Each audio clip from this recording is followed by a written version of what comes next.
नमस्कार दोस्तों, आपका साथी अशोक कुमार विश्वकर्मा, राष्ट्रीय अध्यक्ष ऑल इंडिया यूनाइटेड विश्वकर्मा संघ महासभा। सम्मानित साथियों, देश के विकास और निर्माण में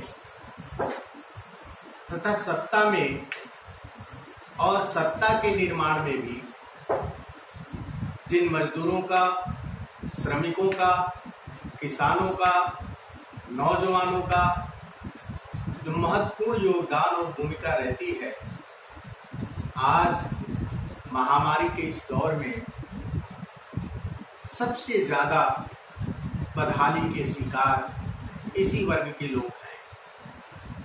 चाहे किसान हो, प्रवासी मजदूर हों, दिहाड़ी मजदूरी करने वाले कामगार हों, रेहड़ी ठेला, रिक्शा चालक, ई रिक्शा चालक, ऑटो चालक और छोटे मोटे कारोबारी सबसे ज़्यादा बेकारी, बदहाली, बीमारी और भुखमरी के शिकार हैं। सवाल पैदा होता है कि इनकी इस बदहाली के पीछे जिम्मेदार कौन है। अगर बहुत ही गंभीरता से अध्ययन किया जाए तो ऐसी अनुभूति होती है कि देश के इस बड़े वर्ग के बदहाली के पीछे कहीं न कहीं सरकार की नीतियां और प्रशासन की गैर जिम्मेदाराना रवैया और हरकतें ही जिम्मेदार हैं। इस विषय पर महासभा चिंतित है और जो इनके हालात आज हैं, जो प्रवासी मजदूर दूर दराज के देश के विभिन्न इलाकों से, अन्य प्रदेशों से आज जो अपने घरों की ओर पैदल जो वापस हो रहे हैं, जिनके लिए खाने को नहीं है, जिनके पास वापस आने के लिए संसाधन नहीं है, जो जंगलों के रास्ते, खेतों के रास्ते, नदियों और पहाड़ों के दुर्गम रास्तों को पार करते हुए जो अपने घरों की ओर वापस लौट रहे हैं, और इनमें से सैकड़ों और हजारों की तादाद में जो मजदूर मौत के मुंह में चले गए, असमय काल के गाल में समा गए। महासभा इस विषय पर भी बहुत दुखी है और उन श्रमिकों के प्रति, उनके परिजनों के लिए भी आज महासभा श्रद्धा व्यक्त करती है, संवेदना व्यक्त करती है और उनके प्रति दिली हमदर्दी व्यक्त करती है। जो मजदूर अपने परिवार की आजीविका के साधन थे, आजीविका के स्रोत थे, जब आज वो बदहाल हो गए, मौत के शिकार हो गए, आज उनके परिवारों की दशा क्या है? सरकार और सिस्टम ने यह जानने का भी प्रयत्न नहीं किया। महामारी से जो मर रहे हैं, उसके अलावा भी सरकार की नीतियां इन्हें और भी ज्यादा मार रही है। ऐसा लगता है कि देश में जो मौजूदा हुकूमत है, यह पूंजीपतियों के लिए, कारपोरेट घरानों के लिए, चंद मुट्ठी भर जो कारपोरेट घराने हैं, पूंजीपति घराने हैं, उनके लिए काम कर रही है। देश के गरीब और मजदूरों के लिए सरकार काम नहीं कर रही है। सरकार की जो श्रम विरोधी नीतियां हैं, उनके चलते आज जो श्रमिक वर्ग है वह मरने को विवश है। जहां इस श्रमिक वर्ग को महामारी मार रही है, वहीं दूसरी ओर सरकार की कानून भी इन्हें मारने का प्रयत्न कर रही है। पिछले दिनों 7 मई को उत्तर प्रदेश की योगी सरकार ने श्रम कानूनों में बदलाव करते हुए आगामी 3 वर्षों के लिए श्रम कानून से जुड़े हुए लगभग 40 से अधिक नियमों में बड़ा बदलाव किया और 40 से अधिक नियमों को सरकार ने पूरी तरह से स्थगित कर दिया, जिसमें से सिर्फ 4 से 6 नियमों को ही सरकार ने बरकरार रखा। शेष नियमों को तत्काल प्रभाव से निष्प्रभावी करने का निर्णय किया है। सरकार ने इसके लिए Uttar Pradesh temporary exemption from certain labour laws ordinance 2020 को मंजूरी प्रदान कर दी है। श्रम कानूनों के शिथिल होने से उद्योग और कल कारखाने निरंकुश होकर मनमाने और अमानवीय तरीके से श्रमिकों से काम कराने के लिए अब पूरी तरह से आजाद हो गए। इस कानून के चलते औद्योगिक विवादों को निपटाने, श्रमिक एवं ट्रेड यूनियनों के स्वास्थ्य और काम करने की स्थिति, ठेका और प्रवासी मजदूरों से संबंधित कानून सीधे तौर पर प्रभावित होंगे, जिससे श्रमिकों की आवाज उठाने वाली जो संगठन हैं, जो संस्थाएं हैं, वह भी पूरी तरह से निष्प्रभावी हो जाएगी। फलस्वरूप मजदूरों का शोषण और अन्याय के खिलाफ न्याय और अधिकारों की आवाज तब कर रह जाएगी, जिससे श्रम कानूनों के संशोधन के चलते आज उद्योगों को जांच और निरीक्षण से मुक्ति देने से कर्मचारियों का शोषण बढ़ेगा। शिफ्ट और कार्य की अवधि में बदलाव की मंजूरी मिलने से लोगों को बिना साप्ताहिक अवकाश के प्रतिदिन ज्यादा घंटे काम करना पड़ेगा।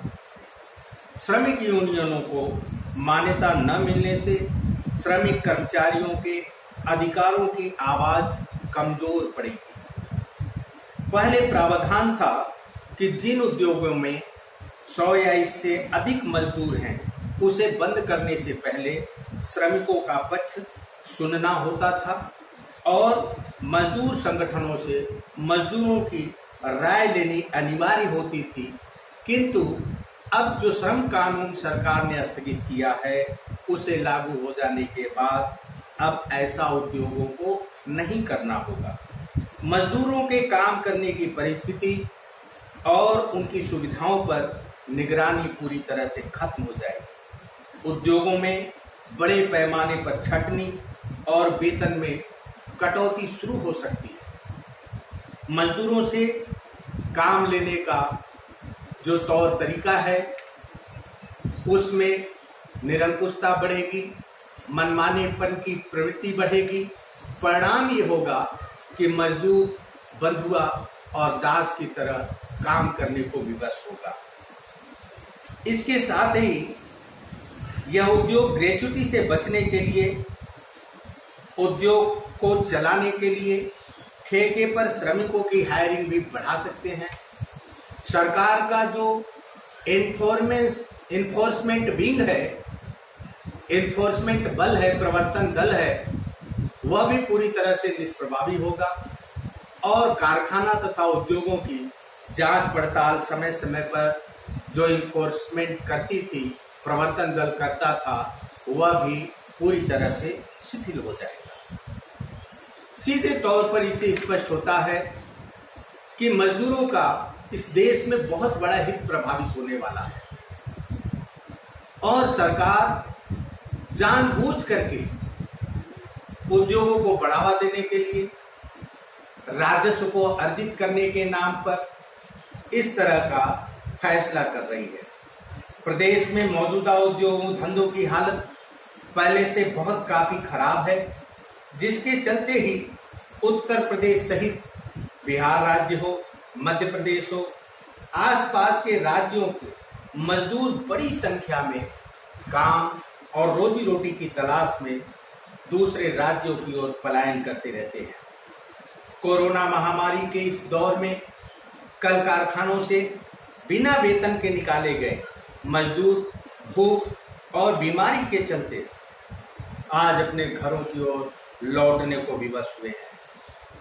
महाराष्ट्र में, गुजरात में, सूरत में, हरियाणा में, राजस्थान में लाखों लाख के समूह में मजदूरों का जो सैलाब नजर आया, उससे एक बात स्पष्ट रूप से दृष्टिगोचर होती है कि देश में मजदूरों का बहुत बड़ा वर्ग है। इसके साथ साथ ये सवाल भी पैदा होता है कि महानगरों के जो उद्योग धंधे इन मजदूरों पर निर्भर थे, जिन मजदूरों के दम पर बड़े बड़े कल कारखाने फैक्ट्रियां चल रही थी, आज उन मजदूरों के वापस अपने घरों की ओर लौट जाने से इन कल कारखानों का, उद्योग धंधों का हासिल क्या होगा। परिणाम सीधे तौर पर नजर आता है कि बहुत सारे उद्योग धंधे जो मझोले उद्योग धंधे हैं, छोटे उद्योग धंधे हैं, तालाबंदी के शिकार होंगे, बंदी के शिकार हो जाएंगे, देश की आर्थिक व्यवस्था और भी चरमरा जाएगी। इसके साथ साथ एक सवाल और भी पैदा होता है कि ये बड़ी संख्या में जो पलायन हुआ, इसके पीछे जिम्मेदार कौन है। साफ तौर पर नजर आया, सरकार ने घोषणा किया कि प्रवासी मजदूरों के लिए क्वारंटीन सेंटर की व्यवस्था होगी, शेल्टर होम की व्यवस्था होगी, खाने पीने का इंतजाम होगा। लेकिन जो खबरें चल रही थी समाचार माध्यमों से और न्यूज चैनलों से, जो खबरें देश में आ रही थी, उससे सरकार की बद इंतजामी का तस्वीर साफ तौर पर नजर आ रहा है और देशवासियों ने सरकार की बद इंतजामी की तस्वीर को अपनी खुली और नंगी आंखों से देखा है। आज जो बड़ी संख्या में रास्ते में मजदूरों की मौत हुई, ट्रेन से कटकर मजदूरों की मौत हुई, इसके लिए किसकी जवाबदेही है? सरकार ने इनके लिए जवाब क्यों नहीं दिया? यह बद इंतजामी क्यों रही? क्या इसके लिए सरकार जिम्मेवार नहीं है? इसके साथ साथ एक बड़ा सवाल यह भी पैदा होता है कि जो प्रवासी मजदूर सब कुछ गंवाकर अपने घरों की ओर लौट रहे हैं, आज इनके पास फूटी कौड़ी भी नहीं है और उनके रोजी रोटी के लिए, उनके काम के लिए, उनके परिवार के जीविकोपार्जन के लिए सरकार ने क्या इंतजाम किए, यह भी एक बड़ा सवाल है। आज यह देश जानना चाहता है कि सरकार स्पष्ट करे कि प्रवासी मजदूरों के लिए जो अपने घरों की ओर लौट रहे हैं, जब देश की अर्थव्यवस्था चरमरा रही है, सारे काम धंधे बंद हो चुके हैं, उसमें यह मजदूर क्या करेंगे। मनरेगा के माध्यम से मजदूरों को जो काम मिल रहे हैं वह अपर्याप्त हैं, उनकी जो मजदूरी मिल रही है वह भी अपर्याप्त है।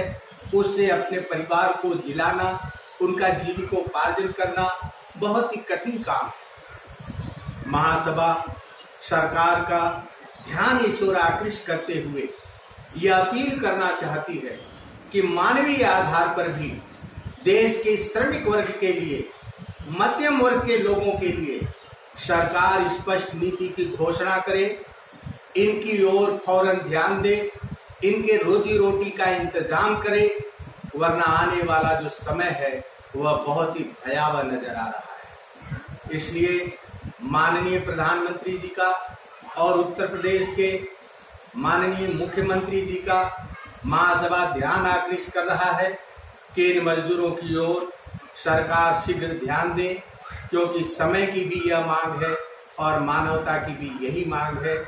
इसके साथ हम पुनः ज्वलंत सवालों को लेकर के, श्रमिक वर्ग के ज्वलंत समस्याओं को लेकर के पुनः फिर आपके समक्ष उपस्थित होंगे। तब तक के लिए जय हिंद, धन्यवाद।